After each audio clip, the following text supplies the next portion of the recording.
Kembali lagi di Cerita Cinta Channel. Jangan lupa like, comment, and subscribe ya. Terima kasih. Marisa melipat kembali mukenanya. Setelah menyelesaikan sholat subuhnya, ia bergegas keluar masjid bersama sahabatnya, Ratna. Memang sudah menjadi kebiasaannya untuk menyempatkan sholat subuh di masjid. "Riz, aku main ke kos kamu ya," ucap Ratna sambil memakai sandalnya. "Iya, terserah kamu, mumpung libur juga, Nak," jawab Marisa yang masih berdiri sambil melihat-lihat letak sandalnya yang kini tak lagi bersandingan. Tunggu Kak Gali bentar ya, biar nanti dibilangin sama Mama." Ratna menatap pintu masjid yang khusus untuk laki-laki, menunggu kakaknya yang sepertinya belum keluar masjid. Oke deh, Marisa sedang memakai sandalnya setelah ia menemukan posisi sandal kirinya. Tak berapa lama setelah mereka menunggu di teras masjid, akhirnya laki-laki yang dimaksud Ratna keluar juga. "Itu Kak Galih keluar," kata Ratna yang menunjuk dua laki-laki yang keluar dari pintu masjid. "Kak, sini cepetan." Ratna melambaikan tangannya memberi isyarat untuk segera menghampirinya. "Ada apa sih, Dek?" tanya Galih setelah menghampiri Ratna dan Marisa. Galih bersama temannya yang juga dikenal Ratna. Kak Elvan, nginep di rumah ya semalam?" tanya Ratna. Ia memang berangkat setelah kakaknya, jadi ia tak mengetahui ada Elvan yang juga ikut sholat di masjid. "Iya Rat, semalam hujan, jadi ya terpaksa nginep daripada kehujanan," jawab Elvan sambil melirik ke arah Risa. Kakak tanya malah gak dijawab, ini bocah. Galih merasa jengkel karena sebelumnya Ratna yang memintanya datang malah tidak menjawab pertanyaannya. "Ih kakak, santai dong. Aku mau ke kos Risa kak, mau ngobrol-ngobrol mumpung hari Minggu. Kakak tolong bilang ke Mama ya, aku males kalau bolak-balik pulang," rengek Ratna mencoba merayu kakaknya. "Serah deh." Galih menggeleng-gelengkan kepala. Sudah menjadi hal yang biasa Ratna merepotkannya. Galih kini memperhatikan sahabatnya Elvan yang terus menatap Marisa, sementara yang ditatap justru terlihat malu-malu. "Van, jangan dilihatin terus, dosa tahu." Galih menepuk pundak Elvan yang membuat sahabatnya itu terkejut. Sorry, gue gak sadar, soalnya lagi lihat bidadari di sini," kata Elvan jujur mengagumi kecantikan Marisa. "Makanya kenalan, nanti kalau udah kenal langsung dinikahin, biar halal dilihatin terus." Galih terkekeh menggoda sahabatnya yang ternyata malah dianggap serius oleh Elvan. "Apa bisa wanita seperti ini menjadi istriku?" batin Elvan. "Aku Elvan, temennya Galih. Nama kamu Risa ya?" Elvan mengulurkan tangannya hendak berkenalan dengan Marisa. Iya, aku Risa," jawab Marisa yang menjabat tangan Elvan. "Sumpah, ini cewek cantik banget. Mau sholat subuh di masjid gini, pasti sholatnya juga rajin. Senyumnya manis banget. Ya Allah, apa dia jodohku? Jantungku berdebar-debar terus dari tadi." "Udah, ngobrolnya nanti lagi. Aku mau ke rumah Risa nih." Ratna menarik tangan Marisa dan langsung meninggalkan Elvan dan Galih. Sementara Elvan masih terpaku menatap kepergian Marisa yang ditarik paksa oleh Ratna. Marisa hanya tersenyum seraya menganggukkan kepalanya untuk berpamitan. Marisa dan Ratna mengobrol dengan santai di kamar kos Marisa. Mereka memang bersahabat sejak masuk kuliah. Sudah menjadi hal biasa jika Ratna berlama-lama main di kos Marisa. Bahkan Ratna yang merekomendasikan tempat kos tersebut saat Marisa yang masih kebingungan karena baru tinggal di kota itu. Marisa yang tak ingin terus menumpang di rumah kerabat ayahnya akhirnya memutuskan untuk tinggal sendiri. Hampir 5 tahun Marisa tinggal sendiri di kos itu. Ia bahkan sangat akrab dengan orang tua Ratna dan Galih yang terkadang mengiriminya makan saat memasak lebih. Marisa telah selesai menyapu dan mengepel lantai, sementara Ratna kini sibuk dengan ponselnya. Marisa merebahkan tubuhnya di kasur spons tepat di sebelah Ratna, hingga Ratna mendapat pesan dari kakaknya. "Dek, Mama bilang jangan sarapan dulu. Mama masak nasgor banyak, nanti kakak anterin ke kos Marisa." "Riz, Kak Galih bilang Mama masak nasi goreng banyak, nanti diantar ke sini," kata Ratna setelah membaca pesan kakaknya. Ya udah, aku masak nanti aja kalau gitu. Kebetulan aku juga belum belanja, baru masak nasinya aja sih," kata Marisa yang kemudian mendapat ancungan jempol dari Ratna. "Sip, begitu," katanya. "Oke Kak, siap," Ratna membalas pesan Galih. "Oh ya Riz, menurut kamu Kak Elvan ganteng gak?"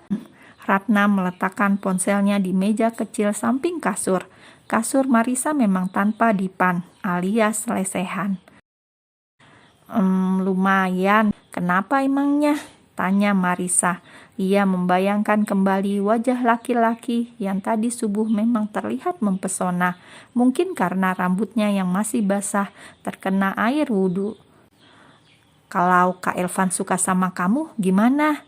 tanya Ratna yang sepertinya ingin menjodohkan Marisa dengan laki-laki yang dikenalnya dengan baik itu. Marisa berpikir sejenak.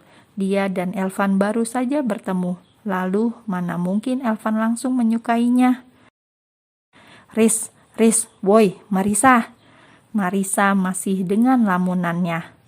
Memang sih, Elvan laki-laki yang tampan, sepertinya agamanya juga bagus.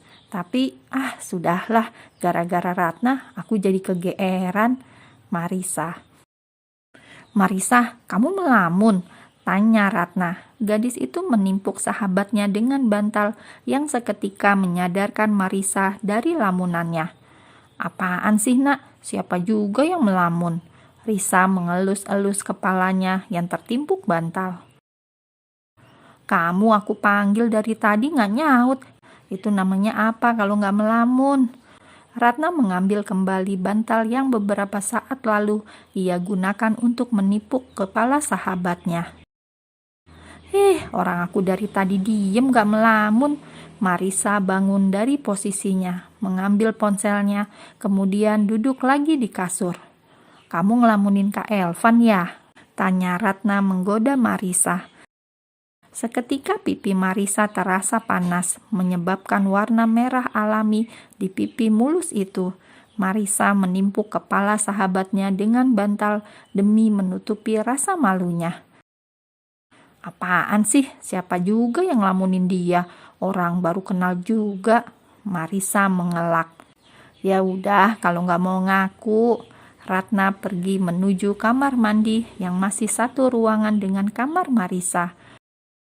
Kamar Marisa memang tidak terlalu luas. Ada kamar mandi dan dapur kecil yang hanya tertutupi tirai dari cangkang kerang-kerang kecil. Lalu sebuah notifikasi masuk di ponsel Marisa. Gadis itu membuka ponselnya. Sebuah pesan dari ayah tercintanya. "Duk, kapan kamu pulang? Ayah kangen." Ayah Marisa. "Ayah, Risa juga kangen ayah. Rasanya Risa juga pengen cepet-cepet pulang ketemu ayah. Tapi kerja di perusahaan besar sekarang ini malah susah buat ambil libur. Gimana ya? Ayah pasti kecewa kalau aku nggak pulang." "Maaf ayah, Risa masih belum dapat cuti. Nanti sekalian lebaran saja ya. 2 bulan lagi ya, sebelum lebaran Risa pulang." Marisa membalas pesan ayahnya. Ayah Marisa tinggal di sebuah desa di lereng gunung. Setelah Marisa lulus SMA, ayahnya memutuskan untuk tinggal di desa beternak kambing. Sesuai dengan janjinya kepada almarhum sang istri, ya, ibu Marisa telah meninggal sejak ia kelas 1 SMA. Bermodal uang tabungan dan uang pensiunan selama bekerja menjadi mandor di pabrik biskuit, ayah Marisa pindah ke kampung untuk menikmati sisa hidupnya yang telah lama ia rencanakan bersama sang istri. Namun takdir berkata lain, istrinya meninggalkannya lebih dulu setelah 1 tahun menderita penyakit paru-paru. Baiklah nak, jika memang kamu sibuk, yang terpenting kamu harus selalu ingat untuk menjaga diri dan jangan lupakan kewajiban sholatmu. Iya ayah, Risa janji tidak akan mengecewakan ayah. Ayah jaga kesehatan ya, Risa sayang ayah. Setelah mengirim pesan kepada ayahnya, Marisa meletakkan kembali ponselnya di meja. Tok tok tok. Pintu yang tidak tertutup itu diketuk. Marisa menoleh ke arah pintu. Ia yang baru saja ingin rebahan, akhirnya mengurungkan niatnya setelah melihat Galih dan Elvan yang datang membawa rantang makanan. Mas Galih, Marisa bangkit dari posisinya. Riz, ini aku bawain makanan dari mama, sekalian kita sarapan sama-sama, boleh kan? Tanya Galih. Ia dipaksa Elvan untuk bisa makan di tempat Marisa. Iya, boleh kok Mas Galih, silakan masuk. Marisa mempersilakan kedua laki-laki dewasa itu memasuki kamar kosnya. Jadi cuma Galih nih yang boleh masuk? Tanya Elvan yang masih berdiri memegang rantang di tangannya. Ia memperlihatkan ekspresi cemberut di bibirnya. Mas Elvan juga, silakan masuk, jawab Marisa dengan sopan. Maaf ya, kamarku sempit dan berantakan.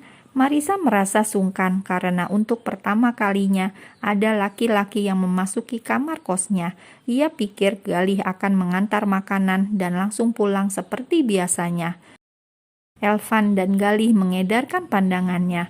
Kamar Marisa benar-benar bersih dan rapi, terlihat sangat nyaman.